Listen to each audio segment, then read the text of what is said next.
Hello बच्चों, how are you. काफ़ी लंबे टाइम बाद हम दोबारा मिल रहे हैं और मिल भी रहे हैं किसके साथ, रिएक्शन मैकेनिज़्म के साथ। हमारा last topic I think isomerism का था। उसमें एक आइसोमेरिज्म रह गया था, कन्फॉर्मेशनल आइसोमेरिज्म। हालांकि इसका प्लस 2 में कोई यूज़ नहीं है, प्लस 1 में यूज़ है।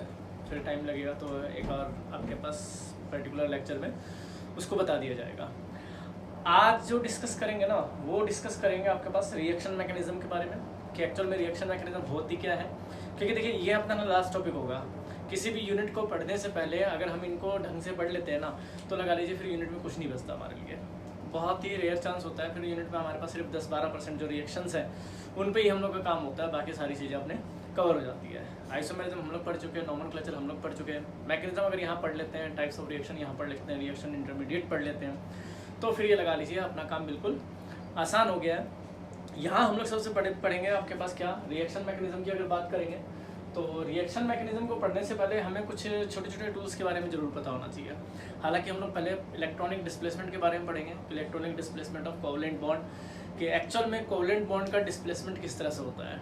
तो वहाँ पर आपके पास 4 टाइप्स के मतलब करेक्टर को हम लोग डिवाइड करेंगे वहाँ पे, कि इंडक्टिव इफेक्ट क्या होता है, रेजोनेंस क्या होता है, इलेक्ट्रोमेरिक इफेक्ट क्या होता है, आपके पास हाइपर कॉन्जुगेशन इफेक्ट क्या होता है। तो इनके बारे में डिस्कस करते हुए फिर हम लोग इनके एसिडिक बेसिक करेक्टर को, इनके स्टेबिलिटी ऑर्डर को, इनके सारे जो केमिकल या फिजिकल प्रॉपर्टी है उनको डिस्कस करते हुए फिर हम लोग आगे बढ़ेंगे। ठीक है, तो सबसे पहले अगर मैं बात करूं कि सर हम लोग किसके बारे में पढ़ने वाले हैं, तो हम लोग पढ़ेंगे इलेक्ट्रॉनिक डिस्प्लेसमेंट।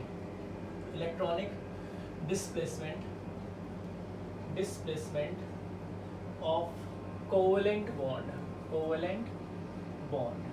कि हम लोग इलेक्ट्रॉनिक डिस्प्लेसमेंट पढ़ने वाले हैं किसका, कोवेलेंट बॉन्ड का। तो यहाँ आपके पास 4 कैरेक्टर मिलेंगे। सबसे पहला कैरेक्टर मिलेगा आपके पास इंडक्टिव इफेक्ट, कि इंडक्टिव इफेक्ट क्या होता है, हम लोग इसके बारे में यहाँ पढ़ेंगे वाले हैं। फिर हम लोग पढ़ेंगे आपके पास क्या, इलेक्ट्रोमेरिक इफेक्ट क्या होता है, दिस इलेक्ट्रोमेरिक इफेक्ट क्या होता है, इसके बारे में यहाँ स्टडी करेंगे। इसके बाद हम लोग यहाँ डिस्कस करेंगे आपके पास क्या, आपके पास मीजोमेरिक इफेक्ट क्या होता है, मीजोमेरिक कह सकते हो, रेजोनेंस कह सकते हो, कॉनिकल कह सकते हो, वो आपके ऊपर डिपेंड करता है। दिस इज मीजोमेरिक इफेक्ट क्या होता है, ठीक है, आप रेजोनेंस कहो, मीजोमेरिक कहो, कॉनिकल कहो, बात एक ही है। चौथा पॉइंट की अगर बात करते हैं तो हमारे पास यहाँ आएगा hyper conjugation effect. Hyper conjugation effect, ये हम लोग को यहाँ पर 4 टॉपिक पढ़ने वाले हैं। तो इन 4 टॉपिक में लगभग लगा लीजिए 4 दिन हमारे पास लग जाएंगे, अगर हम लोग पर्टिकुलर एक टॉपिक को एक दिन देते हैं तो की बात करते हैं। यानी एक लेक्चर तो आप मान के चलिए कि इंडक्टिव इफेक्ट ले लेगा, एक लेक्चर एरोमेटिक, एक लेक्चर रेजोनेंस आपके पास 2 लेक्चर भी ले सकता है, 3 भी ले सकता है, वो डिपेंड करता है कि उसमें कितना अमाउंट आप लोग करा रहे हैं। ठीक है, फिर अगर डिस्कस करते हो तो आपके पास हाइपर कॉन्जुगेशन है, तो हाइपर कॉन्जुगेशन के बारे में हम लोग पढ़ेंगे। पर इन सब चीज़ों को पढ़ने के लिए हमें सबसे पहले क्या पढ़ना पड़ेगा, हमें सबसे पहले पढ़ना पड़ेगा रिएक्शन इंटरमीडिएट। क्या बोल रहा हूँ मैं, कि रिएक्शन इंटरमीडिएट। जब तक आप लोग रिएक्शन इंटरमीडिएट नहीं पढ़ोगे तब तक यहाँ कुछ भी नहीं है। अगर हम लोग रिएक्शन इंटरमीडिएट पढ़ लेते हैं तो फिर हमारा डाटा ऑलमोस्ट क्लियर हो जाता है कि सर अगर रिएक्शन इंटरमीडिएट आप लोग पढ़ोगे तो उनमें क्या क्या पढ़ोगे। तो इनमें हम लोग सबसे पहले बात करेंगे कि जो इलेक्ट्रॉनिक्स टूल्स है छोटे छोटे, जैसे आपके पास इलेक्ट्रोमेरिक इफेक्ट क्या होते हैं, सॉरी इलेक्ट्रोफाइल क्या होते हैं, न्यूक्लियोफाइल क्या होते हैं, ठीक है, इनके बारे में। या रिएक्शन इंटरमीडिएट बात करें तो कार्बोकेटाइन, कार्बोनाइन, फ्री रेडिकल, कार्बिन, नाइट्रीन, इनके बारे में हम लोग यहाँ डिस्कस करेंगे। तो सबसे पहले हम लोग ना छोटे छोटे टूल्स के बारे में यहाँ पढ़ेंगे, और टूल्स के बारे में पढ़ने के बाद आप लोग यहाँ पर आएंगे कि सर अगर आप लोग क्लासिफिकेशन करते हो रिएजेंट का, कि रिएजेंट का क्लासिफिकेशन करते हो तो किस बिहाफ पे हम लोग रिएजेंट का क्लासिफिकेशन कर रहे हैं। तो देखिए, अगर आप लोग रिएजेंट का क्लासिफिकेशन करते हो तो इसको तो हम लोग बाद का टॉपिक करते हैं। ठीक है, सबसे पहले हम लोग रिएक्शन इंटरमीडिएट के बारे में बात करते हैं या इलेक्ट्रॉनिक डिस्प्लेसमेंट के बारे में बात करते हैं। तो वो आपके पास क्या क्या होगा। तो अगर आप बात करते हो कि सर रिएक्शन इंटरमीडिएट की, कि रिएक्शन इंटरमीडिएट की बात करेंगे, ठीक है, या आपके पास रिएजेंट की बात करेंगे, तो वो कौन कौन से होंगे। तो सबसे पहले हम लोग नाम देंगे आपके पास क्या क्लासिफिकेशन है, किसका कहता है आपके पास रिएक्शन रिएजेंट का, कि जो भी आपके पास इंटरमीडिएट रिएजेंट होंगे उनका क्लासिफिकेशन क्या होता है। तो सबसे पहला अगर आपके पास यहाँ आएगा तो आपके पास आएगा इलेक्ट्रोफाइल क्या होते हैं। क्या बोल रहा हूँ, इलेक्ट्रोफाइल। तो आपसे पूछा जाएगा सर ये इलेक्ट्रोफाइल क्या होते हैं, न्यूक्लियोफाइल क्या होते हैं। तो सबसे पहले हमारा काम है इलेक्ट्रोफाइल और न्यूक्लियोफाइल को समझना, कि एक्चुअल में इलेक्ट्रोफाइल क्या होते हैं और न्यूक्लियोफाइल क्या होते हैं। तो नाम से अगर आपको पता लग रहा है कि भाई अगर आप इलेक्ट्रोफाइल की अगर बात करोगे तो जनरली आपके पास जो इलेक्ट्रोफाइल है उसको अगर हम लोग कंसिडर करते हैं कि दीज आर दो स्पीसीज, कहता है कि दे हैव, ठीक है, इलेक्ट्रॉन डेफिशिएंट, क्या होगा, इलेक्ट्रॉन डेफिशिएंट ग्रुप, कि आपके पास कोई ऐसा स्पीसीज, ऐसा कोई भी स्पीसीज जिसके पास क्या हो, इलेक्ट्रॉन डेफिशिएंट। इलेक्ट्रॉन डेफिशिएंट का मतलब यहाँ पर क्या हो गया, आपके पास इलेक्ट्रॉन में कमी हो गई, ठीक है, इलेक्ट्रॉन में कमी। अब इलेक्ट्रॉन डेफिशिएंट होगा तो ऑब्वियस सी बात है वो क्या होगा, लेविस एसिड होगा। इलेक्ट्रॉन डेफिशिएंट होगा तो लेविस एसिड होगा। लेविस एसिड कौन से होते हैं, जो लोन पेयर एक्सेप्ट करते हैं। आई बात समझ में। तो हमारे पास क्या होगा, अगर हम लोग इलेक्ट्रोफाइल की डेफिनेशन देते हैं तो इलेक्ट्रोफाइल की डेफिनेशन में यही कहते हैं कि दीज आर दो species they have electron deficient, जहां पर इलेक्ट्रॉन डेफिशिएंट हो, इलेक्ट्रॉन की कमी हो, इलेक्ट्रॉन डेंसिटी कम हो, उसी को आप लोग नाम दोगे किसका, आप लोग नाम दोगे इलेक्ट्रोफाइल का। या आप कह सकते हो इलेक्ट्रॉन लविंग कह सकते हो, अटैक द सब्ट्रैक्ट, यानी आपके पास जो भी हम लोग मैक्सिमम नंबर ऑफ इलेक्ट्रॉन लेके चलेंगे उनके बारे में यहाँ जिक्र होगा कि इलेक्ट्रॉन डेफिशिएंट का मतलब यहाँ पे क्या होता है। तो जनरली अगर आप लोग इलेक्ट्रॉन डेफिशिएंट रखते भी हो तो दिमाग में ये रख लेना, जो भी लेविस एसिड होगा वो जनरली इलेक्ट्रॉन डेफिशिएंट होगा, और इलेक्ट्रॉन डेफिशिएंट होगा तो वो क्या होगा, आपके पास इलेक्ट्रोफाइल होगा, राइट। अगर हम लोग यहाँ एग्जांपल लेते हैं सर, फॉर एग्जांपल इलेक्ट्रोफाइल कौन कौन से होंगे, तो H पॉजिटिव आपके पास, NO पॉजिटिव आपके पास, यहाँ बात करते हैं CH3 पॉजिटिव, ये आपके पास BF3 दे देते हैं, AlCl3 दे देते हैं, ठीक है, ये आपके पास CO2 दे देते हैं, एक्सेट्रा एक्सेट्रा। ये सारे हमारे पास क्या हो जाएंगे, इलेक्ट्रोफाइल हो जाएंगे, जहाँ इलेक्ट्रॉन की कमी हो, दैट इज आपके पास इलेक्ट्रॉन डेफिशिएंट। इलेक्ट्रॉन डेफिशिएंट, तो जो भी इलेक्ट्रॉन डेफिशिएंट होंगे वो सारे क्या होंगे, आपके पास क्या होंगे, जनरली आपके पास लेविस एसिड होंगे, और लेविस एसिड होंगे तो ऑब्वियस सी बात है हमारे पास क्या रहेंगे, इलेक्ट्रॉन डेफिशिएंट रहेंगे। तो इलेक्ट्रॉन डेफिशिएंट में आपको 2-3 चीजें याद रखनी है कि सर हमारे पास इलेक्ट्रॉन डेफिशिएंट, और अगर हम लोग इसको कैटेगराइज करें तो क्या हो सकते हैं, तो ये जनरली आपके पास 2 टाइप के होते हैं, कि अगर आप लोग इलेक्ट्रोफाइल यहाँ कैटेगराइज कर रहे हो तो ये आपके पास क्या मिलेंगे, 2 टाइप्स के मिलेंगे। कौन कौन से, एक तो मिलेगा आपके पास पॉजिटिव इलेक्ट्रोफाइल, और एक मिलेगा आपके पास न्यूट्रल इलेक्ट्रोफाइल, ठीक है, पॉजिटिव और न्यूट्रल। पॉजिटिव क्या होते हैं, they have electron deficient with positive charge, क्या लिखेंगे, दे have electron deficient with positive charge, with positive charge, जो इलेक्ट्रॉन डेफिशिएंट भी हो और पॉजिटिव चार्ज भी हो, वो आपके पास क्या होंगे, वो सारे से सारे मेरे पास, लाइक इनकी अगर मैं बात करूँ तो ये सारे के सारे क्या है, पॉजिटिव इलेक्ट्रोफाइल है। अगर मैं बात करूँ इलेक्ट्रॉन डेफिशिएंट ओनली, यानी हमने कहा कि न्यूट्रल, तो न्यूट्रल लिगेंड कौन से होंगे, तो आपने कहा कि sir they have only electron deficient, ये सिर्फ क्या होंगे, इलेक्ट्रॉन डेफिशिएंट होंगे, ना किस पे कोई पॉजिटिव और ना कोई चार्ज की बात होगी। तो ये वाला जो आपको दिख रहा है कि ये हमारे पास क्या हो जाएंगे, ये हो जाएंगे हमारे पास न्यूट्रल इलेक्ट्रोफाइल, क्या हो जाएंगे, न्यूट्रल इलेक्ट्रोफाइल। तो पहले आपको पता होना चाहिए सर आप लोग इलेक्ट्रोफाइल की अगर बात कर रहे हो तो इलेक्ट्रोफाइल एक्चुअल में है क्या। तो जो भी इलेक्ट्रॉन डेफिशिएंट होंगे उसको क्या नाम दोगे, डेफिशिएंट का मतलब क्या हो जाएगा, कमी, कमी का मतलब क्या हो जाएंगे, लेविस एसिड। तो जो भी आपके पास क्या होंगे, दे हैव इलेक्ट्रॉन डेफिशिएंट, यानी ऐसे ग्रुप, ऐसे स्पीसीज, ऐसे इलेक्ट्रॉनिक स्पीसीज जिसपे क्या हो, जो इलेक्ट्रॉन डेफिशिएंट हो, जिसपे इलेक्ट्रॉन की कमी हो, वो जनरली क्या होंगे, आपके पास इलेक्ट्रोफाइल होंगे। कैसे पहचानते हैं, तो आपने सब ने पढ़ा हुआ है कि लेविस एसिड क्या होते हैं, जहां इलेक्ट्रॉन की कमी हो जाए, जो लोन पे रिसेप्टर हो, सारे के सारे क्या होते हैं, लेविस एसिड। हमने 9, 10 से लेकर 11, 12 तक सब जगह पढ़ा है कि अकॉर्डिंग टू लेविस, लेविस ने यही कहा था कि जो लोन पे रिसेप्टर होगा वो क्या होगा, एसिड, और जो डोनर होगा वो क्या होगा, बेस। तो ये सारे के सारे ऑलमोस्ट क्या होंगे, लोन पेयर एक्सेप्टर होंगे, यानी आपके पास एक्सेप्टर है तो ऑब्वियस सी बात है वो क्या होंगे, इलेक्ट्रोफाइल होंगे, याद रहेगा। तो यहाँ पर आप जिक्र कर सकते हो कि सर हमारे पास 2 टाइप्स ऑफ इलेक्ट्रोफाइल, तो पॉजिटिव इलेक्ट्रोफाइल और न्यूट्रल इलेक्ट्रोफाइल कौन से होंगे, तो पॉजिटिव वो होंगे जिन पे पॉजिटिव चार्ज हो स्पीसीज पे, और न्यूट्रल कौन से होंगे जिन पे कोई चार्ज नहीं हो। अगर हमें इसको देखना है कि सर ये आपको कैसे पता लगा कि भाई BF3 आपके पास न्यूट्रल लिगेंड से है और इलेक्ट्रोफाइल है, यानी आपके पास अगर बात करें लेविस एसिड है, तो देखिए बोरोन की अगर बात करते हैं तो बोरोन का एटॉमिक नंबर सबको पता है 5 है। हाइब्रिडाइजेशन निकालते हो तो हाइब्रिडाइजेशन इसकी क्या आती है, sp2। अब sp2 आएगी तो ऑब्वियस सी बात है, अगर आप इलेक्ट्रॉन देखे थे तो इसके अंदर क्या था, आपके पास 1 इलेक्ट्रॉन, इसके अंदर 1, तो ये आपके पास कंसिडर कर रहे थे हम लोग इसको, ये था। अब आपको पता है कि फ्लोरीन अगर इसके साथ बॉन्ड बना रहा है तो फ्लोरीन किस तरह से बॉन्ड बना रहा होगा, फ्लोरीन इस तरह से बॉन्ड बना रहा होगा कि ये एक यहाँ, एक यहाँ, एक यहाँ, इस तरह से बॉन्ड बना रहा होगा।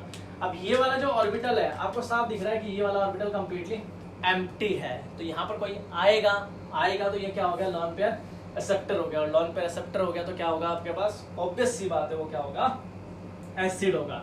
और जो भी लेविस एसिड होगा वो क्या होंगे आपके पास, इलेक्ट्रोफाइल होंगे, क्या होंगे, इलेक्ट्रोफाइल इलेक्ट्रोफाइल होंगे। तो पहले आप ये क्लियर करोगे सर एक्चुअल में इलेक्ट्रोफाइल होते क्या हैं। तो जितने भी आपके पास इलेक्ट्रॉन लविंग है, लेविस एसिड कह सकते हैं, इलेक्ट्रॉन लविंग कह सकते हैं, वो आपके पास सारे क्या आज कहलाएंगे, वो सारे के सारे आपके पास इलेक्ट्रोफाइल कहलाएंगे। तो इलेक्ट्रोफाइल में आप लोग यही डाटा लेके चलोगे सर हम लोग किस तरह से कंसिडर कर रहे हैं इलेक्ट्रोफाइल को, ये किस तरह से आप लोग दिखा रहे हो। तो ये सारे आपने देखा होगा जो कार्बोनिल ग्रुप है, या आप लोग CCl4 की बात करोगे, ये ऑलमोस्ट सारे आपके पास क्या है, इलेक्ट्रोफाइल है। याद रहेगा। तो पहली बात दिमाग में रख के चलना है कि इलेक्ट्रोफाइल होते क्या हैं। तो इलेक्ट्रॉन डेफिशिएंट इलेक्ट्रोफाइल। नहीं दिमाग में आता sir Lewis acid electron deficient electrophile. Lewis acid कौन से होते हैं, जो लॉन पेयर एक्सेप्टर हो। लॉन पेयर एक्सेप्टर होंगे तो क्या कहलाएंगे आपके पास लेविस एसिड कहलाएंगे। और सारे के सारे लेविस एसिड क्या होते हैं आपके पास, इलेक्ट्रोफाइल होते हैं। इलेक्ट्रोफाइल कितने टाइप के होते हैं, 2 टाइप्स। एक तो आपके पास क्या ले लेंगे, पॉजिटिव, और दूसरा मिलेगा न्यूट्रल। पॉजिटिव कौन से होंगे, जिन स्पीसीज पे पॉजिटिव चार्ज हो, इलेक्ट्रॉन डेफिशिएंट हो, वो क्या कहलाएंगे, पॉजिटिव इलेक्ट्रोफाइल। जो न्यूट्रल हो, जिन पे कोई चार्ज नहीं हो बट इलेक्ट्रॉन डेफिशिएंट हो, वो क्या कहलाएंगे आपके पास, न्यूट्रल न्यूक्लियोफाइल। तो इसमें आपको कैसे पता लगेगा, जो भी आपके पास हाइड्रोजन sp2 sp है, वो सारे के सारे आपके पास क्या होंगे, इलेक्ट्रॉन डेफिशिएंट होंगे। और इलेक्ट्रॉन डेफिशिएंट होंगे तो क्या कहलाएंगे, इलेक्ट्रोफाइल कहलाएंगे। आप इसको देख सकते हो। ठीक है, फिर इसमें चलते हैं आपके पास न्यूक्लियोफाइल क्या होते हैं। कि सर न्यूक्लियोफाइल का अगर जिक्र करेंगे तो न्यूक्लियोफाइल के हम लोग किस तरह से कैटेगराइज कर सकते हैं, किस तरह से हम लोग लेके चलेंगे इसके लिए। हाँ, इसके अंदर आप लोग एक टैली और कर सकते हो। जैसे अगर आपके पास मान लीजिए कोई पूछ ले कि सर ये जैसे मान लें आयरन 2 पॉजिटिव या 3 पॉजिटिव के बाद हम लोग यहाँ पर करते हैं, ये भी सारे आपके पास इलेक्ट्रोफाइल है। तो ये पर्टिकुलर क्या होते हैं, पर्टिकुलर ये ऑक्सीडाइजिंग एजेंट होते हैं। याद रहेगा क्या होते हैं, ऑक्सीडाइजिंग एजेंट। याद रखना, जितने भी इलेक्ट्रोफाइल होते हैं वो सारे ऑक्सीडाइजिंग एजेंट होते हैं। जितने न्यूक्लियोफाइल होते हैं सारे के सारे क्या होते हैं, रिड्यूसिंग एजेंट होते हैं। ये छोटे छोटे टूल्स हैं जो आपको दिमाग में रख के चलने हैं कि सर अगर मान लो पूछ लिया तो हम लोग दोनों को कैटेगराइज कर सकते हैं कि सर किस तरह से पूछा जाएगा। तो सबसे पहले दिमाग में रखना इलेक्ट्रोफाइल क्या होते हैं, they have electron deficient are called electrophile. These are 2 types, positive और न्यूट्रल। पॉजिटिव और न्यूट्रल। पॉजिटिव कौन से, जिन पे पॉजिटिव चार्ज है आपके पास, इलेक्ट्रॉन डेफिशिएंट है। न्यूट्रल कौन से, जिन पे कोई चार्ज नहीं है, इलेक्ट्रॉन डेफिशिएंट है। एग्जांपल्स सारे करने हैं, एग्जांपल्स कोई नहीं छोड़ने आपको।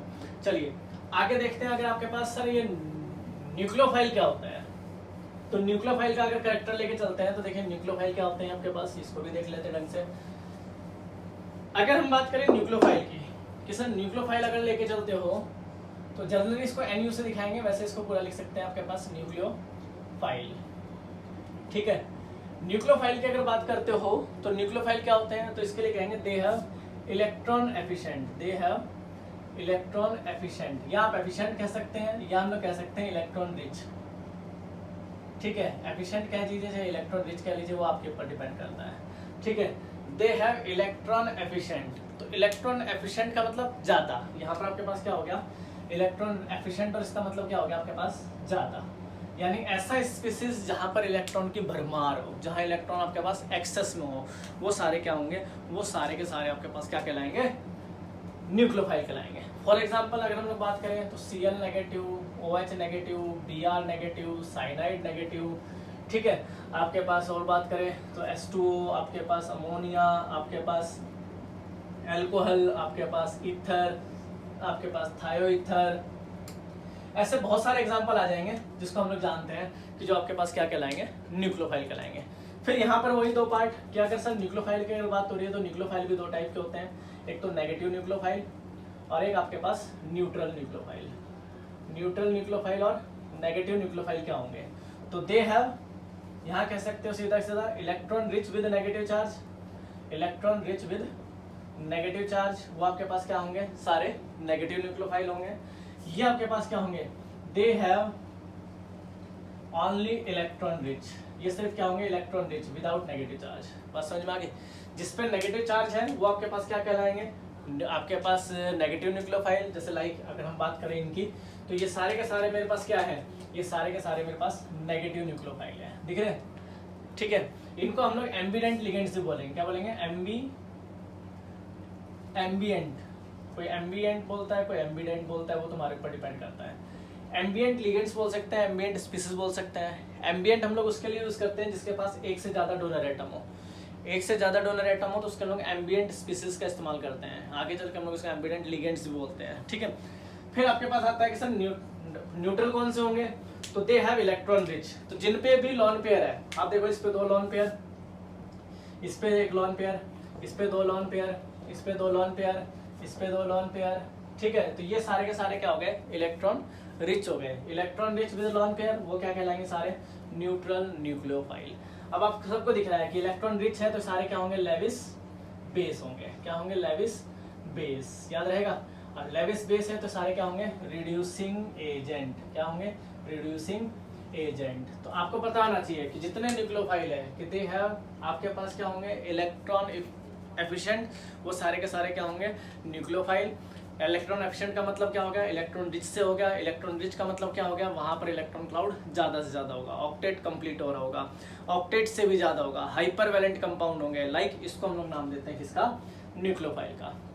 आगे चल के हम लोग ये भी डिस्कस करेंगे nucleophile act as a nucleophile और आपके पास बेस, कि हमने यहाँ पर बेस भी है, कहीं न्यूक्लियोफाइल भी। जैसे मान लीजिए मैंने कह दिया ये OH नेगेटिव है, तो आप कहोगे कि सर ये तो बेस है, मैं कहूँगा ये न्यूक्लियोफाइल है। तो रिएक्शन में किस तरह से वो बेस की तरह अटैक कर रहा होगा, किस तरह से न्यूक्लियोफाइल की तरह अटैक कर रहा होगा, वो फिर हम लोग रिएक्शंस की बात है कि रिएक्शंस, इसीलिए हम लोग पहले रिएक्शन इंटरमीडिएट और छोटे छोटे टूल्स पढ़ रहे हैं कि एक्चुअली में पता होना चाहिए कि ये है क्या। बस समझ में आ गई। तो सबसे पहले आप यही जिक्र करोगे सर न्यूक्लियोफाइल क्या होता है, दे हैव इलेक्ट्रॉन रिच। जितने भी इलेक्ट्रॉन रिच या इलेक्ट्रॉन एफिशिएंट है, जहाँ इलेक्ट्रॉन एक्सेस में हो, ज्यादा हो, वो आपके पास क्या कहलाएंगे, न्यूक्लियोफाइल कहलाएंगे। जितने भी नेगेटिव है, जितने भी इलेक्ट्रॉन लोन पेयर आ रहे हैं एक्सेट्रा, और भी इसके एग्जांपल होते हैं, हमने थोड़े से लिए हैं। फिर हमने बात की अगर साइनाइड जैसे हमारे पास आता है, उसको एम्बिडेंट लिगेंड्स या एम्बिडेंट स्पीसीज बोलते हैं। एम्बिडेंट उसको बोलते हैं जिनके एक से ज्यादा डोनर एटम हो, राइट। फिर आगे आते हो, आपके पास नेगेटिव न्यूक्लियोफाइल क्या होते हैं, they have electron rich with negative charge. Like ऊपर आपके पास दिखा रखा कि इलेक्ट्रॉन रिच नेगेटिव चार्ज। यहाँ आते हो तो आपके पास क्या आ जाता है, लेविस बेस आ जाता है। लेविस बेस है तो आपको पता है कि न्यूट्रल अगर बात करते हैं तो उसमें क्या होंगे, सिर्फ ये इलेक्ट्रॉन रिच होंगे, ना कि इसमें कोई नेगेटिव चार्ज। तो आप इसको देखिए। फिर हम लोग इसमें आगे चलते हैं कि इसमें आगे आपके पास क्या होंगे, आपको बता दिया ये सारे के सारे क्या होंगे, रिड्यूसिंग एजेंट होंगे, ठीक है। और अगर इसमें एग्जांपल लेके चलते हो, इसमें कोई आपके पास टिपिकल एग्जांपल की बात करें तो कुछ कॉमन एग्जांपल दे रहा हूँ जो शक्ल से ऐसे लगेंगे कि आपके पास, मतलब शक्ल देख के नहीं बताना आपको, कैरेक्टर देख के बताना, ध्यान रखना। बहुत सारे बच्चे क्या होते हैं जो ऐसे सोच लेते हैं कि भाई अगर स्पीसीज पे पॉजिटिव चार्ज है तो इलेक्ट्रोफाइल, नेगेटिव है तो न्यूक्लियोफाइल। ऐसा नहीं है। मैं आपको कुछ एग्जांपल देता हूँ, जैसे ammonium ion positive, hydronium ion positive, ठीक है, कैल्शियम 2 पॉजिटिव, और आपके पास सोडियम 2 पॉजिटिव। ये कुछ ऐसे एग्जांपल है जिनकी शक्ल देखें तो आपको लग रहा है कि ये सारे के सारे क्या है, इलेक्ट्रोफाइल, जबकि ये सारे के सारे क्या आपके पास न्यूक्लियोफाइल है। सारे के सारे क्या आपके पास न्यूक्लियोफाइल है। ये आपके पास IIT एडवांस इनमें सारे पूछे जाते हैं। सिर्फ बताना कुछ नहीं है आपके पास, आपको पता है सोडियम का एटॉमिक नंबर 11 होता है। 11 का मतलब 2 8 1। आउटर मोस्ट शेल में कितने इलेक्ट्रॉन है, आपको दिख रहा है 8 इलेक्ट्रॉन है।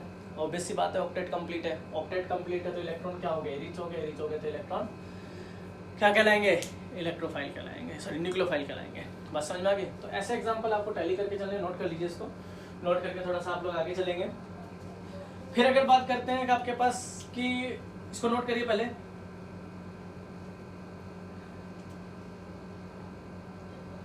नोट कर लिया। चलिए अगर हम लोग बात करेंगे न्यूक्लियोफिलिसिटी कि सर न्यूक्लियोफिलिसिटी क्या होती है, तो जो न्यूक्लियोफाइल बेटर न्यूक्लियोफिलिंग एजेंट की तरह काम करेगा वो उसकी न्यूक्लियोफिलिसिटी कहलाएगी। लाइक अगर मैं बात करूँ इसकी, मैं बात करूँ आपके पास R2 नेगेटिव की, ठीक है। ये कुछ ऐसे न्यूक्लियोफाइल मिलेंगे हमारे को जहाँ पर आपके पास क्या है कि मतलब बेटर से बेटर, अगर हम लोग बात करें ना न्यूक्लियोफाइल की, कि बेटर से बेटर आपके पास न्यूक्लियोफाइल क्या हो सकते हैं, कि न्यूक्लियोफिलिसिटी क्या होंगे, वो आप डिपेंड करोगे। हम लोग ये रिएक्शन में भी टैली करके चलेंगे कि सर आपके पास जब रिएक्शन आएगा तो रिएक्शन में आप लोग न्यूक्लियोफिलिसिटी को किस तरह से रिप्रेजेंट करोगे, न्यूक्लियोफिलिसिटी को किस तरह से रिप्रेजेंट करोगे, कौन बेटर न्यूक्लियोफाइल हो सकता है। रिएक्शन में अगर आप लोग टैली करके चलोगे कि सर हमें कैसे पता लगेगा कि कौन बेटर न्यूक्लियोफाइल है कौन नहीं है, तो वहां आप टैली कर सकते हो कि सर आपको कैसे पता लगा। देखो न्यूक्लियोफिलिसिटी सुन लो एक बार, न्यूक्लियोफिलिसिटी क्या होती है। जैसे मान लीजिए मैं क्लास में खड़ा हूँ और उस क्लास में हम बच्चे को पढ़ा रहे हैं, तो क्या होता है थोड़ी देर में कोई पीएन आ जाता है। अब होता है पीएन आता है, नॉक करता है दरवाजा, हो सकता है कि मैं उसको बुलाऊं भी और ना भी बुलाऊं। अब वो किस पे डिपेंड कर रहा है, उसकी न्यूक्लियोफिलिसिटी पे डिपेंड कर रहा है। फिर क्या हुआ, कोई कलीग्स आ गया, यानी मेरा कोई टीचर आ गया, नॉन आ गया, हो सकता है वो डायरेक्ट क्लास में एंट्री कर जाए, तुम उसको देखोगे तो रेस्पेक्ट दोगे, तो उसकी न्यूक्लियोफिलिसिटी क्या होगी, उससे ज़्यादा होगी। फिर क्या हुआ, उसी क्लास में वाइस प्रिंसिपल आ जाए, राइट। अब वाइस प्रिंसिपल आ गया तो वाइस प्रिंसिपल क्या हो गया, उसकी डिग्निटी और बढ़ गई, यानी उनकी न्यूक्लियोफिलिसिटी और जाता है। फिर क्या होगा, हो सकता है कि हम वहाँ पर उनको रेस्पेक्ट देने के लिए वहाँ पर खड़े हो जाते हैं, दैट इज उनकी उनकी डिग्निटी हो गई। फिर मान लीजिए वहाँ पर प्रिंसिपल आ जाते हैं, डिग्निटी और बड़ी होगी। मान लीजिए वहाँ ऑनर आ जाते हैं, डिग्निटी और बड़ी होगी, दैट इज न्यूक्लियोफिलिसिटी, यानी इनकमिंग न्यूक्लियोफाइल पे डिपेंड करेगा। इसको हम लोग बोलते हैं न्यूक्लियोफिलिसिटी, राइट। ये वाला जो डाटा है ये क्या है, न्यूक्लियोफिलिसिटी का है। तो न्यूक्लियोफिलिसिटी आपको पता होना चाहिए कि सर अगर न्यूक्लियोफिलिसिटी की बात कर रहे हो तो न्यूक्लियोफिलिसिटी किसको रिप्रेजेंट करती है, तो हम लोग इसको काइनेटिकली लिखते हैं, ध्यान रखना, और काइनेटिकली रिप्रेजेंट करते हैं। अगर आप दिखाते हो कि सर अगर हेलोजन की बात करते हैं तो हेलोजन को हम लोग लेते हैं तो आयोडीन, आपके पास ब्रोमीन, आपके पास क्लोरीन, आपके पास फ्लोरीन, ये सारे के सारे हम लोग आपके पास करेक्टर दे देंगे कि न्यूक्लियोफिलिसिटी हम लोग किस तरह से डिपेंड करते हैं, किस तरह से नहीं।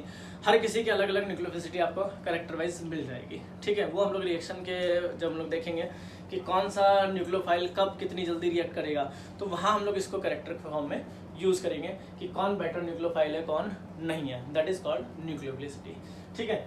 आगे चलिए, अब हम लोग यहाँ जो जिक्र करेंगे वो जिक्र करेंगे रिएक्शन इंटरमीडिएट का, जिसका हमारे पास मेन पॉइंट है कि सर एक्चुअल में रिएक्शन इंटरमीडिएट क्या होते हैं। तो हम लोग यहाँ पर डिस्कस करने वाले हैं 3-4, कौन कौन से। सबसे पहले डिस्कस करेंगे फ्री रेडिकल, कि फ्री रेडिकल क्या होते हैं। फिर डिस्कस करेंगे कार्बोकैटायन, कैटायन। फिर डिस्कस करेंगे कार्बो एनायन, ठीक है। फिर डिस्कस करेंगे आपके पास क्या, कार्बीन। फिर डिस्कस करेंगे आपके पास क्या, नाइट्रीन। ये हमारे पास कुछ करेक्टर है जिसके बारे में हम लोग यहाँ डिस्कस करने वाले हैं रिएक्शन इंटरमीडिएट की फॉर्म में। तो देखिए सबसे पहले अगर बात करते हैं कार्बोकैटायन या फ्री रेडिकल की, कि सर ये फ्री रेडिकल आपके पास क्या होते हैं। तो फ्री रेडिकल की अगर बात करोगे तो इससे पहले हम लोग यहाँ पर 2 करेक्टर पढ़ते हैं। पहला पढ़ते हैं एक तो होमोलिटिक बॉन्ड फ्यूजन क्या होता है, होमोलिटिक बॉन्ड फ्यूजन, और एक पढ़ते हैं हेट्रोलिटिक बॉन्ड फ्यूजन, ठीक है। तो होमोलिटिक बॉन्ड फ्यूजन क्या होता है, तो इसके अंदर करेक्टर पहले आ गया, होमो का मतलब सेम। तो ऐसे कंपोनेंट जो आपके पास क्या हो, नॉन पोलर करेक्टर के हो, ऐसे कंपोनेंट जो आपके पास क्या हो, नॉन पोलर करेक्टर के हो। लाइक हमने ले लिया यहाँ पर क्लोरीन, यहाँ ले लिया क्लोरीन, ठीक है। अब इस क्लोरीन पे आप सबको पता है कि 7 इलेक्ट्रॉन होते हैं, 2, 2, 4, 2, 6, 2, 2, 4 और 2, 6। यहाँ पर हम लोग रखेंगे सनलाइट। अब सनलाइट के प्रेजेंस में जब इसको हम लोग हीट करते हैं तो क्या होगा, यहाँ होगा होमोलिटिक बॉन्ड फ्यूजन। ये अपना एक बॉन्ड लेके चला जाएगा, ये अपना एक बॉन्ड लेके चला जाएगा, बस समझ में आ गई।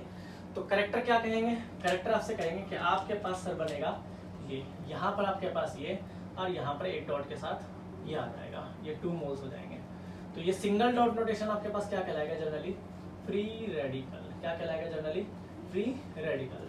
अगर आप कहते हैं कि सर फ्री रेडिकल क्या है, तो जो भी सिंगल डॉट नोटेशन क्रिएट करेगा वो आपके पास क्या कहलाएगा, फ्री रेडिकल कहलाएगा, बस समझ में आ गई। तो हमारे पास करेक्टर क्या होंगे, इसमें आगे बढ़ेंगे। पहले तो हम लोग पढ़ रहे हैं होमोलिटिक बॉन्ड फ्यूजन क्या होता है। तो होमोलिटिक हमने पढ़ा कि होमोलिटिक बॉन्ड फ्यूजन क्या हो रहा है, आपके पास जो करेक्टर यानी नॉन पोलर करेक्टर होंगे, लाइक मैंने आपके पास मीथेन दे दिया, CH3 यहाँ सनलाइट की प्रेजेंस में हीट कराओ, ये अपना एक इलेक्ट्रॉन, ये अपना एक इलेक्ट्रॉन, तो CH3 फ्री रेडिकल। और आपके पास तो जो भी सिंगल डॉट नोटेशन होगा उसको क्या बोलेंगे, फ्री रेडिकल बोलेंगे, उसको क्या बोलेंगे, फ्री रेडिकल। ये न्यूट्रल स्पीसीज होता है, क्या होता है, न्यूट्रल स्पीसीज, बस समझ में आ गई। ना कोई इस पे पॉजिटिव चार्ज, ना कोई इस पे नेगेटिव चार्ज, न्यूट्रल है। भाई मेरी तेरी बनती नहीं, तो तेरी अपनी आधी प्रॉपर्टी ले ली, मैंने अपनी आधी ले ली, अपने बात खत्म।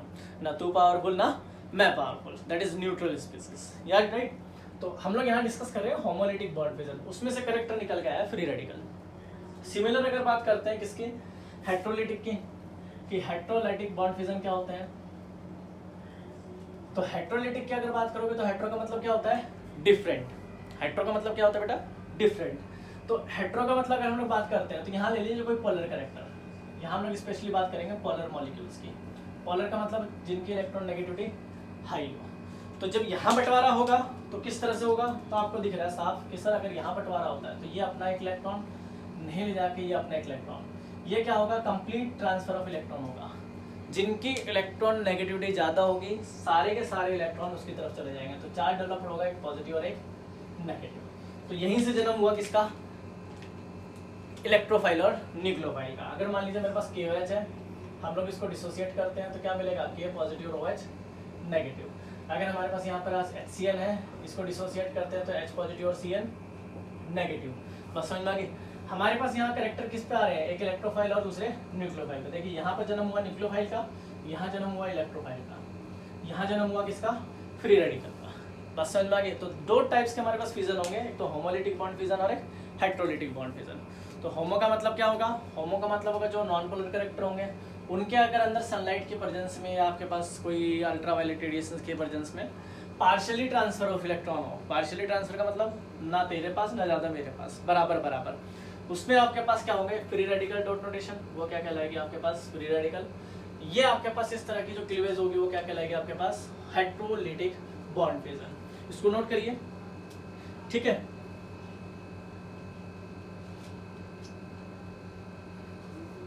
Homolytic bond fusion generally consider करते हैं, आपके पास पता है कि किसको कहता है, कि आपके पास फ्री रेडिकल को। और यहीं से अगर कंसीडर करें तो हम लोग कंसीडर कर सकते हैं कार्बोकेटायन और कार्बोएनायन को भी। जैसे अगर मान लीजिए हम लोग यहाँ आपको दिखाते हैं, जैसे ये आपने देख लिया, क्लियर है। चलो आगे देखो, इसको हटाओ। अगर आप हेट्रोलिटिक में ही कैटेगराइज कर रहे हो, आपने कह दिया कि सर मान लीजिए हमारे पास क्या आ जाए, हेट्रो में दिखा दो कि मैं ले लूँ CH3Cl, इसको डिसोसिएट करें तो CH3 पॉजिटिव और Cl नेगेटिव, राइट। ये हम लोग ले लेते हैं CH3 या CH4 ले लेते हैं, जो भी ले लेते हैं, ये ले लेते हैं। तो CH3 नेगेटिव और CH पॉजिटिव, ठीक है। तो आपको दिख रहा है कि एक सिंगल पॉजिटिव चार्ज से कंटेन कर रहा है, जिसको कार्बोकेटायन का नाम देंगे, कार्बोकेटायन, एक कार्बोएनायन का नाम देंगे। बस समझ में आ गई। तो हमारे पास यहाँ तीन चीजें मिली, फ्री रेडिकल, कार्बोकेटायन, कार्बोएनायन। तो सबसे पहले नेचर ऑफ बॉन्ड फ्यूजन का पता होना चाहिए कि कोई भी स्पीशीज मिलता है तो उसमें दो तरह के बॉन्ड फ्यूजन हो सकते हैं, एक तो होमोलिटिक बॉन्ड फ्यूजन और एक हेट्रोलिटिक बॉन्ड फ्यूजन। होमो का मतलब क्या होता है, तो सबको पता है कि होमो का मतलब सेम, सेम का मतलब यहाँ पर नॉन पोलर कैरेक्टर से होगा। जितने ज़्यादा नॉन पोलर कैरेक्टर होंगे तो सिंपल सी बात है, यहाँ पे क्या होगा कि फ्री रेडिकल नोटेशन मिलेगा। अगर आपके पास पोलर कैरेक्टर होंगे तो यहाँ पर पॉजिटिव और नेगेटिव चार्ज मिलेगा। अगर कार्बन पे पॉजिटिव चार्ज है तो डिनोट करेगा कार्बोकेटायन को, नेगेटिव है तो डिनोट करेगा आपके पास कार्बोएनायन को। अब हम लोग इसी के बारे में पढ़ रहे हैं कि कार्बोकेटायन, कार्बोएनायन क्या होते हैं और इनको किस तरह से स्टेबिलिटी ऑर्डर में लिखा जाता है, ठीक है। तो इसी के लिए हम लोग रेजोनेंस वगैरह आगे के जो कैरेक्टर पढ़ने हैं वो हमने इसी को पढ़ने के लिए पढ़ने हैं कि एक्चुअल में रेजोनेंस क्या कहता है, किस तरह से इनको एक्सप्लेन करता है, कौन कौन से कैरेक्टर इनको एक्सप्लेन करने के लिए यूजफुल होंगे, ठीक है। देखिए हमने कहा कि अगर आप बात कर रहे हो सर किसकी, फ्री रेडिकल की, तो आपने लिया था यहाँ क्लोरीन, इस क्लोरीन पे 7 इलेक्ट्रॉन थे, आपने इस तरह से दिखाया था, राइट। यहाँ पर सनलाइट की प्रेजेंस में हीट कर रहे थे, सिंगल, ये देखना एरो ध्यान रखना, सिंगल एरो जो रिप्रेजेंट कर रहा है ये आपके पास होमोलिटिक बॉन्ड फ्यूजन को रिप्रेजेंट करेगा, और जो कंप्लीटली एरो होगा कंप्लीटली वो कंप्लीटली ट्रांसफर ऑफ इलेक्ट्रॉन को। तो 2 डॉट आपके पास इस तरह से दिखाओगे तो ये क्या कहलाएगा आपके पास, फ्री रेडिकल। क्या कहलाएगा, फ्री रेडिकल, रेडिकल, याद रहेगा। अगर मान लीजिए आपके पास मैंने ऐसे दिखा दिया सर CH3 यहाँ पर H है, सनलाइट की प्रेजेंस में हीट कीजिए तो CH3 यहाँ पर आपके पास H, this is free radical. बस समझ में आ गई। देखिए फ्री रेडिकल पहचानने का सबसे अच्छा तरीका बता रहा हूँ, जहाँ हेल्पर आ जाए, क्या आ जाए, HELPR, जहाँ भी हेल्पर आ जाए समझ लीजिए आपके पास क्या है, फ्री रेडिकल है। हेल्पर का मतलब यहाँ पर क्या होगा, H का मतलब होगा यहाँ हीट, H का मतलब होगा हीट, E का मतलब होगा इलेक्ट्रिसिटी, E का मतलब होगा क्या, इलेक्ट्रिसिटी, L का मतलब होगा यहाँ लाइट, P का मतलब होगा यहाँ पेरोक्साइड, बस समझ में आ गई, और R का मतलब होगा यहाँ रेडिकल। अगर इन 5 में से कोई भी चीज यहाँ लिखी मिल जाए तो ध्यान रखना वो फ्री रेडिकल, वो क्या होगी, फ्री रेडिकल। तो जहाँ हेल्पर आ जाए समझ लो वो आपके पास क्या है, फ्री रेडिकल को रिप्रेजेंट करेगा। जहाँ भी हेल्पर आ जाए, चाहे वो आपके पास प्राइमरी हो चाहे सेकेंडरी हो, उसके बारे में हम लोग यहाँ डिस्कस करते हैं कि भाई हमें कैसे पता लगेगा सर फ्री रेडिकल रिप्रेजेंट कर रहा है या नहीं कर रहा, किस बिहाफ पे आप बताओगे कि आपके पास हेल्पर है, या हम लोग इलेक्ट्रिकली न्यूट्रल की बात कर रहे हैं। तो जनरल कैरेक्टरिस्टिक्स ये रहेंगे, इसके हाई टेम्परेचर रहेगा, अल्ट्रावायलेट रेडिएशन रहेगा, प्रेशर ऑफ कैटलिस्ट रहेगा, and bond should be non polar. कि अगर आप बात करोगे कि सर यहाँ कैरेक्टरिस्टिक्स की, तो यहाँ पर जो टेम्परेचर है वो जनरली हाई रहेगा, ठीक है, प्रेशर ऑन कैटलिस्ट रहेगा, क्लियर है। तो ये छोटे छोटे कैरेक्टर है ना, वो आपको पढ़ के चलने हैं ताकि हमें ये पता लग जाए। इसलिए फिर मैंने आपके पास लिख दिया कि हेल्पर आप याद रखो बस, कि हेल्पर याद है तो हेल्पर आपको पता है कि हीट का मतलब हाई इलेक्ट्रिक करंट की बात होगी, टेम्परेचर हाई हो गया, ऑब्वियस सी बात है। लाइट का मतलब सनलाइट से बात हो रही होगी, अल्ट्रावायलेट रेडिएशंस की बात हो रही होगी। ई का मतलब इलेक्ट्रिसिटी होंगी, R का मतलब रेडिकल होगा, P का मतलब पेरोक्साइड इफेक्ट होंगे। तो जहां भी अगर ये पांचों में से एक भी कैरेक्टर आ जाए, समझ लीजिए इंटरमीडिएट की फॉर्म में जो भी वहां रिएक्शन इंटरमीडिएट यूज हो रहा होगा वो क्या होगा, फ्री रेडिकल होगा। तो ये छोटी छोटी बातें हैं जो आपको ध्यान रखनी है ताकि रिएक्शन हमारी आसान हो जाए, नहीं तो रिएक्शन मुश्किल हो जाएगी। अब यही चैप्टर है, ये जो लेक्चर है ना, ये सारे के सारे लेक्चर अच्छे से पढ़ने के हैं। इसके बाद क्योंकि हमारी रिएक्शन फिर ज्यादा मेहनत नहीं है, फिर तो बस हमें कैरेक्टर याद रखने हैं, रिएक्शन अपने आप हो जाएगी। बस समझ में आ गई? ठीक है, इसको देखिए एक बार, इसको नोट करिए, ये हेल्पर का कैरेक्टर नोट करिए ताकि आपको पता रहे कि आपके पास ये क्या होंगे। ठीक है, जनरली आपके पास क्या होंगे, हाईली अनस्टेबल होते हैं। क्या होंगे, हाईली अनस्टेबल।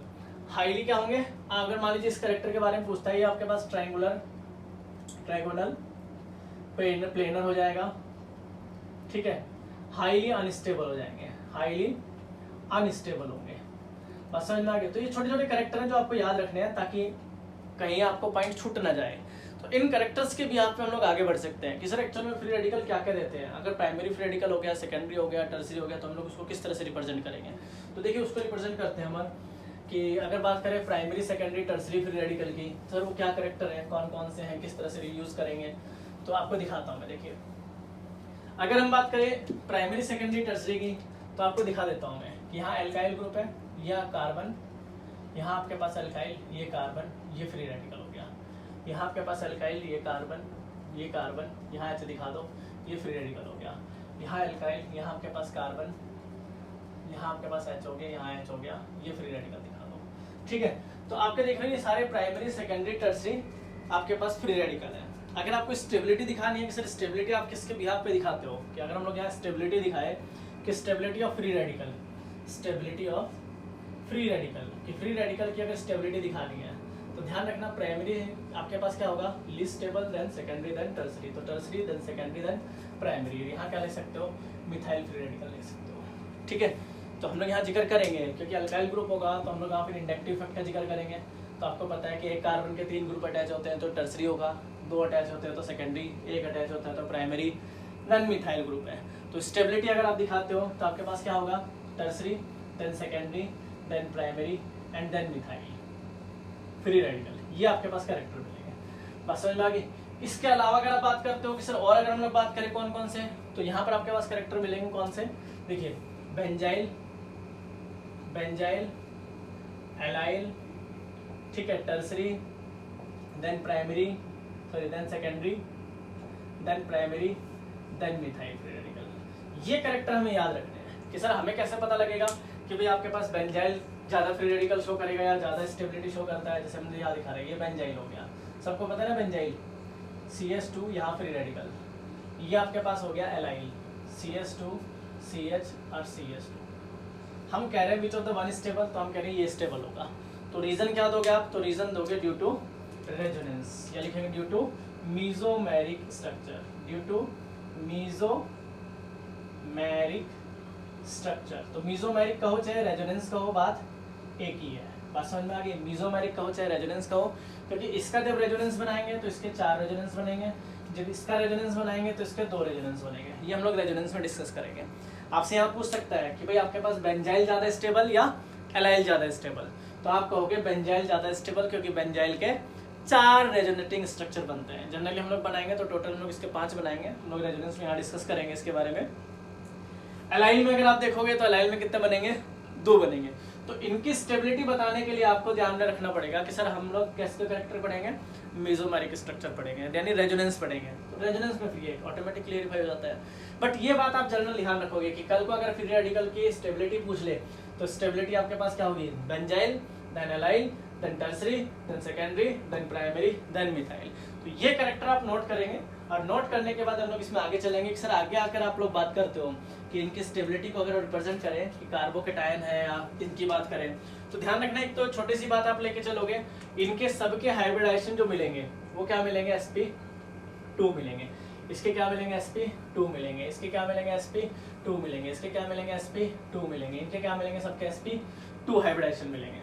तो कैरेक्टर को अगर आपको टैली करना है कि सर कैरेक्टर किस तरह से होंगे, तो स्टेबिलिटी ऑर्डर फिर आपके दिमाग में होना चाहिए कि सर अगर आप फ्री रेडिकल की बात कर रहे हो तो single dot notation free radical, electrically neutral, helper आ जाए तो फ्री रेडिकल, स्टेबिलिटी बेंजाइल की ज्यादा, then allyl, then tertiary, then secondary, then primary, then methyl. Benzyl और एलाइल में ज़्यादा स्टेबल कौन होगा? तो बेंजाइल है। क्यों होगा? तो due to resonating structure. Resonance, जब रेजोनेंस में डिस्कस करेंगे तो ऑब्वियस सी बात इनको सारा एक्सप्लेन कर लेंगे कि हाँ किस तरह से स्टेबिलिटी ज़्यादा होगी। तो हम लोग बना के दिखाएंगे। इसके 4 रेजोनेंस मिलते हैं, इसके 2 रेजोनेंस मिलते हैं। नोट करिए इसको। नोट करने के बाद हम लोग आगे चलते हैं इसमें कि और कौन कौन से हमारे पास रेजोनेटिंग स्ट्रक्चर यहाँ पर शो कर सकते हैं या किसके बारे में बता सकते हैं। नोट करिए फटाफट।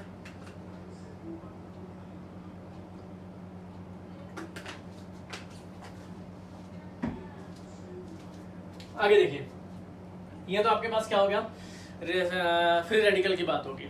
अगर यहाँ पर क्या करते हैं, इसको हटा के किसकी बात करें, कौन कौन से रिएक्शन में फ्री रेडिकल यूज होते हैं। देखिए, अगर आपने +1 का थोड़ा डाटा पढ़ा हो या हम लोग थोड़ा बहुत याद हो तो हम लोग इसके बारे में यूज कर सकते हैं कि कहाँ कहाँ ये इन्वॉल्व होंगे।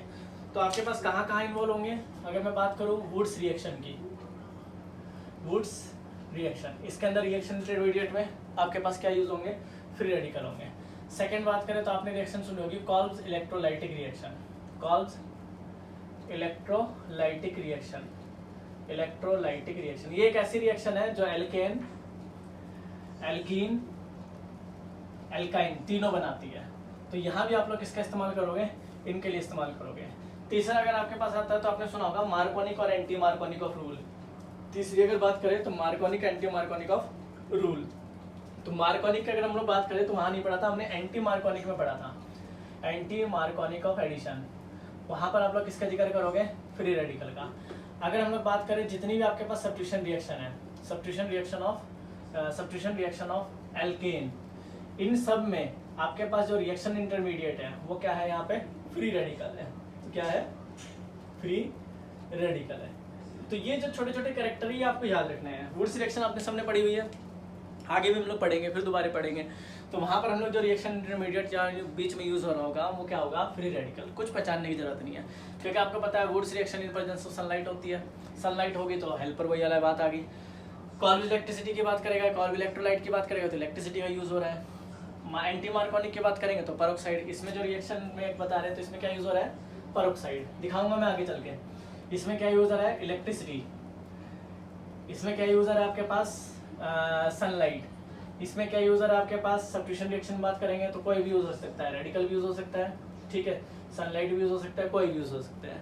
तो हमें पहले ही बता दिया था कि अगर आपके पास हेल्पर आ जाए तो ऑब्वियस सी बात है आपको कुछ देखना ही नहीं है। हेल्पर आ गया तो मेरे पास क्या होगा, फ्री रेडिकल रिएक्शन होगी, कुछ चूज करने की जरूरत ही नहीं है। क्लियर है? चलिए आगे देखते हैं। नेक्स्ट अगर कैरेक्टर की बात करते हैं तो नेक्स्ट हमारे पास आता है कार्बोकैटायन। इसको ध्यान ढंग से करना है, ध्यान रखना। ये अगर ढंग से कर लिया समझ लो हमारे पास फिर कुछ नहीं है। कार्बोकैटायन। अब अगर कार्बोकैटायन की बात करते हैं तो कार्बन पे पॉजिटिव चार्ज को जनरली कहा जाता है कार्बोकैटायन।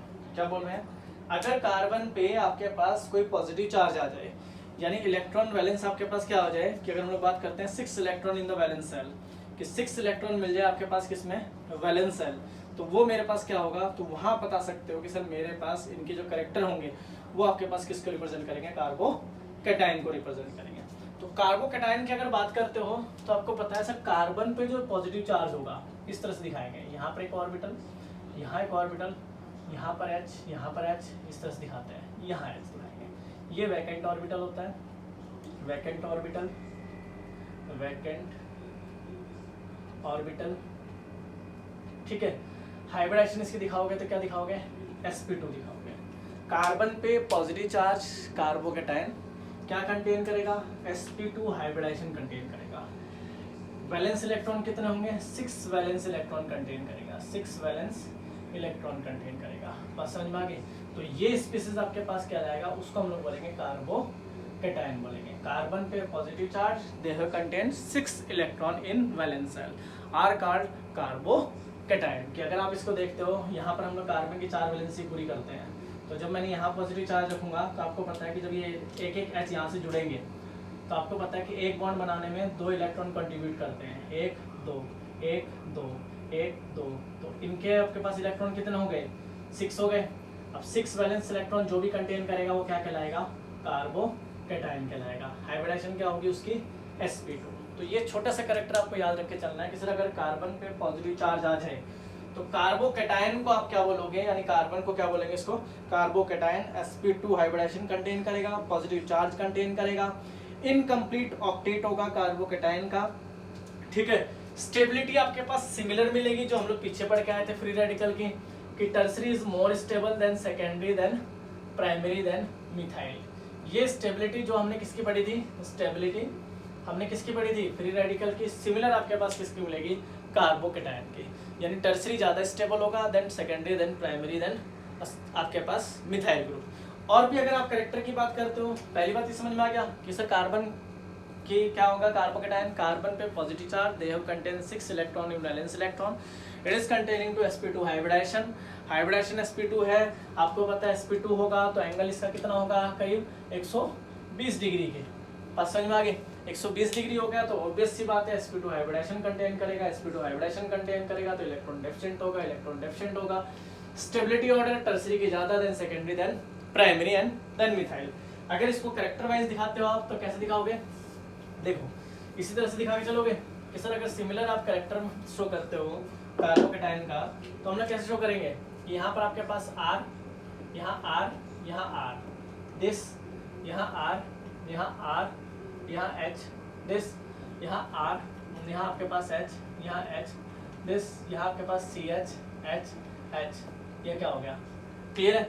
और वैसे दिखाते हो तो क्या दिखाओगे, वही benzyl, benzyl then allyl, similar, then आपके पास tertiary, then secondary, then primary, then methyl carbocation, ठीक है।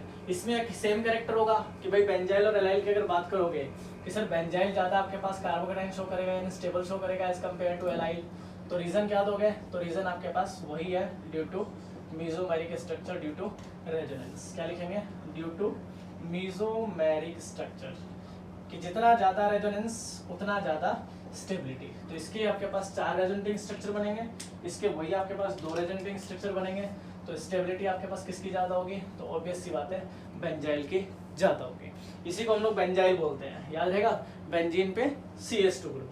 तो ये कैरेक्टर है जो हमारे पढ़े हुए हैं, इन्हीं को आपको टैली करके चलना है, इसको नोट करिए। देखिए आपके पास किस किस कैरेक्टर को हम लोग किस तरह से लिख सकते हैं, कि कौन कौन से कैरेक्टर आपके पास है, किस तरह से रिप्रेजेंट करोगे, स्टेबिलिटी किस तरह से दिखाओगे।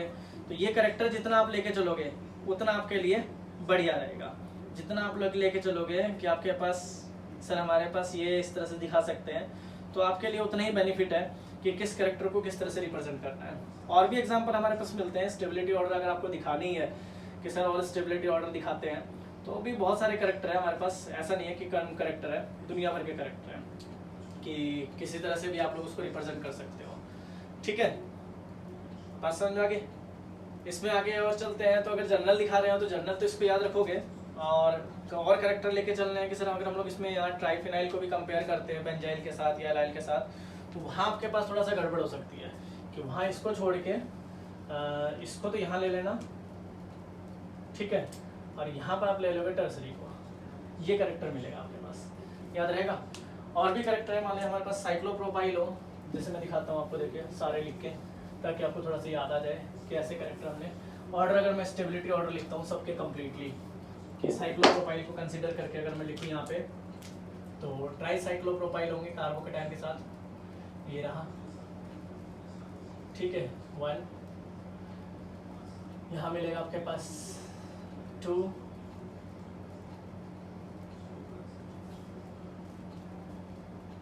ठीक है, यहाँ मिलेगा आपके पास 3, ये मिलेंगे आपके पास कैरेक्टर किसके, साइक्लोप्रोपाइल के, क्योंकि साइक्लोप्रोपाइल आपको इस तरह से मिल जाए तो साइक्लोप्रोपाइल के आपके पास कैरेक्टर क्या होंगे। अगर हम लोग बात करें यहाँ पर किसकी, कि एक मेरे को मिलेगा, इसके बाद क्या मिलेगा, ट्राइप्रोपोनाइल, मतलब आपके पास क्या होता है, ब्यूटाडाइल,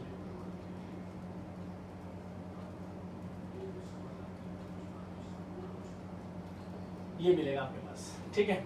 इनके अलावा बात करते हैं तो आपके पास फिर वही बेंजाइल, ट्राइफिनाइल आपके पास, या ट्राइफिनाइल कार्बोकैटायन, इनका जिक्र करेंगे कि ट्राइफिनाइल कार्बोकैटायन, डाइफिनाइल कार्बोकैटायन, कि मान लीजिए आपके पास यहाँ C6H5 कार्बन, यहाँ C6H5, यहाँ C6H5, यहाँ पॉजिटिव चार्ज, फिर आगे चलोगे C6H5, यहाँ पर कार्बन, C6H5, यहाँ पर पॉजिटिव चार्ज, ठीक है, H के साथ, फिर यहाँ पर C6H5, या और कैरेक्टर ले चलते हैं आगे कि सर यहाँ पर अगर कैरेक्टर ले चलते हैं तो C6H5 मैनी बेंजाइल, ठीक है, इनके आगे चलते हो तभी आपको बताया, फिर क्या था टर्सरी, फिर क्या था एलाइल, ठीक है, फिर क्या था सेकेंडरी, फिर क्या था प्राइमरी, फिर क्या था मिथाइल। तो ये करेक्टर है जो आपको याद रखने पड़ेंगे ड्यू टू रेजोनेटिंग स्ट्रक्चर, कि अगर आपसे कोई पूछ ले इनकी स्टेबिलिटी यहाँ से क्यों हो रही है, तो यहाँ से अगर करेक्टर लेते हो तो ड्यू टू मीजोमेरिक स्ट्रक्चर, कि तो मीजोमेरिक बताएगा आपके पास या रेजोनेंस बताएगा आपके पास कि स्टेबिलिटी किसकी ज़्यादा है। तो जितना ज़्यादा रेजोनेंस होगा स्टेबिलिटी उतनी ज़्यादा है, कुछ सोचने की जरूरत नहीं है वहाँ पे,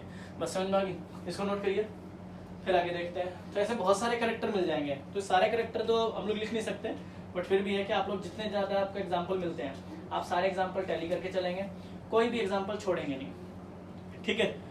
और जितने कार्बोकेटाइन मिलेंगे जनरली वो आपके पास क्या मिलेंगे, पैरामैग्नेटिक इन नेचर, और एनायन होगा तो वो आपके पास क्या होगा, डायमैग्नेटिक इन नेचर। इसको कर सकते हो, बोलो।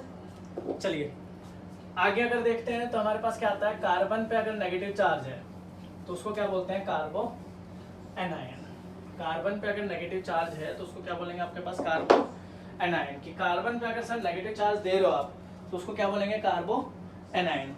और कार्बो एनायन है तो साफ सी बात है भाई, हमारे पास अगर करेक्टर लेके चल रहे हैं कार्बो एनायन, कार्बोनियम भी बोलते हैं इसको, कार्बो एनायन, ठीक है। कार्बन पे नेगेटिव चार्ज जो कंटेन करेगा with hydrogen with hydrogen with hydrogen, तो ये हमारे पास क्या कहलाएगा। अगर हम इसको इस तरह से दिखाते हैं तो एक लॉन पे यहाँ दिखाओगे, यहाँ हाइड्रोजन, यहाँ हाइड्रोजन, यहाँ हाइड्रोजन, इसके साथ आपके पास negative charge, that is called sp3 hybridization, ठीक है। ये sp3 हाइब्रिडाइजेशन मिलेगा, पिरामिडल शेप मिलेगी इसकी, क्या बोल रहा हूँ इसकी, आपके पास पिरामिडल शेप मिलेगी। तो पिरामिडल शेप होगी, sp3 हाइब्रिडाइजेशन होगा, ठीक है। और आपको साफ साफ दिख रहा है क्या होगा, ये डायामैग्नेटिक इन नेचर होगा, क्या होगा, diamagnetic in nature, diamagnetic in nature होगा।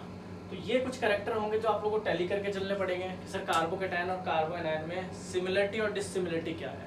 तो सिमिलरिटी तो आपको पता है, उस पर अगर बात करें तो बहुत सारी चीज़ें डिसिमिलरिटी है कि कार्बन पे पॉजिटिव है, इस पर नेगेटिव है, उसके sp2 थी, इसके sp3 है, वो पैरामैग्नेटिक है, डायमैग्नेटिक है, ठीक है। उसमें 120 का एंगल था, यहाँ पर एंगल आपके पास कम है, ये पिरामिडल है, ठीक है। तो इनके अगर करेक्टर को लेके चलते हो तो करेक्टर ही सारा रोल प्ले करेंगे कि भाई आपके पास ये पिरामिडल दे रहा है, टेट्राहेड्रल ज्योमेट्री शो कर रहा है, ठीक है। तो इनमें अगर आप करेक्टर लेके चलोगे सर, और अगर हम लोग यहाँ कंसिडर करें तो जैसे मान लीजिए अगर आपके पास CH2 या CH यहाँ पर इस पर नेगेटिव आ जाए तो दिस इज sp2 हाइब्रिडाइजेशन, यहाँ पर CH यहाँ इस तरह से आ जाए तो sp हाइब्रिडाइजेशन। तो इनके हाइब्रिडाइजेशन को थोड़ा सा टैली करके चलना ताकि गड़बड़ ना हो, इनके हाइब्रिडाइजेशन को टैली करके चलना। अगर मान लो कोई पूछ भी ले तो हमें करेक्टर याद रहे कि सर करेक्टर किस तरह से कंसिडर थे। अगर कार्बो एनायन की बात की थी तो कार्बो एनायन में हमने कौन कौन से एग्जांपल टैली करके चले थे। तो आप कह सकते हो कि दीज आर दो स्पीसीज दे हैव कंटेन, क्या आपके पास contain the negative charge and carbon atom और कॉल्ड कार्बो एनायन कंटेनिंग। आपके पास कितने इलेक्ट्रॉन कंटेन करेगा, ऑब्वियस सी बात है 8 इलेक्ट्रॉन कंटेन करेगा। एरोमेटिक अगर हम लोग बात करते हैं कि 8 इलेक्ट्रॉन, वहाँ 6 इलेक्ट्रॉन कंटेन कर रहा था, यहाँ कितना इलेक्ट्रॉन कंटेन करेगा, 8 electron in valence cell, in valence cell. तो ये जो करेक्टर है ये आप लोग टैली करके चलोगे। वैसे अगर स्टेबिलिटी ऑर्डर लिखते हो, सर स्टेबिलिटी लिखनी है इनकी, तो सबसे पहले एरोमेटिक, कोई भी एरोमेटिक कंपाउंड आएगा वो आपके पास ज़्यादा स्टेबल होगा, ठीक है। फिर वही आपके पास क्या, बेंजाइल, एलाइल, हम इनकी बात करेंगे कि हमारे पास कौन कौन सा आ जाएंगे। इस तरह अगर हम लोग बात करते हैं तो यहाँ पर क्या आएगा, यहाँ आएगा सबसे पहले बेंजाइल, फिर आएगा एलाइल, फिर आएगा आपके पास ये, फिर आएगा आपके पास ये। तो इनके करेक्टर को आपको टैली करके चलना है। सर हमने कौन कौन से करेक्टर कहाँ कहाँ पढ़े हैं, किस तरह से टैली किए हैं, तो इनके करेक्टर को जितना आप लोग टैली करके चलोगे उतना ज़्यादा बेटर है। कि सर मेरे पास अगर ये आ जाता है तो मुझे पता है कि भाई बेंजाइल, एलाइल अगर उनकी बात करते हैं, फिर आपके पास क्या आएगा, एल्काइल ग्रुप आएगा, फिर आपके पास प्राइमरी, फिर आपके पास सेकेंडरी, फिर आपके पास टर्सरी। तो ये जो करेक्टर है इनको टैली करके चलना है। यहाँ तो फिर वही रीजन लग जाएगा कि सर अगर इनका रीजन देना है कि इन तीनों का रीजन उठाना है यहाँ से, तो due to mesomeric structure, due to mesomeric structure, कि इनके बिहाफ पे हम इसको बता सकते हैं। तो पहले करेक्टर याद रखना है कि कार्बो एनायन क्या होता है, कार्बन पर negative charge carbo anion, 8 electron contain in valence shell, ठीक है। आपके पास hybridization sp3, pyramidal shape, tetrahedral geometry. फिर आप आगे बढ़ते हो कि अगर हम लोग बात करते हैं कि सर किसके, इनके स्टेबिलिटी ऑर्डर की, तो aromatic, then benzyl, then allyl, then आपके पास दिस। तो इन कंपाउंड्स को ही टैली करके चलना है, क्योंकि देखो एग्जांपल जब तक हम नहीं करते तब तक हमें स्टेबिलिटी का पता नहीं चलेगा। ये जस्ट कार्बोकेटायन के बिल्कुल अपोजिट है, ये बात आप दिमाग में डाल के चलोगे कि अगर कार्बोकेटायन और कार्बो एनायन के टैली करता है तो ये जस्ट अपोजिट रहेगा ड्यू टू कार्बोकेटायन और एनायन। तो यहाँ से आपके पास पता लग जाएगा कि सर हम कौन सा कैरेक्टर किस तरह से पढ़ने वाले हैं, इसको नोट कीजिए। फिर इसमें देखते हैं आगे और कैरेक्टर कौन कौन से मिलते हैं, कौन कौन से नहीं।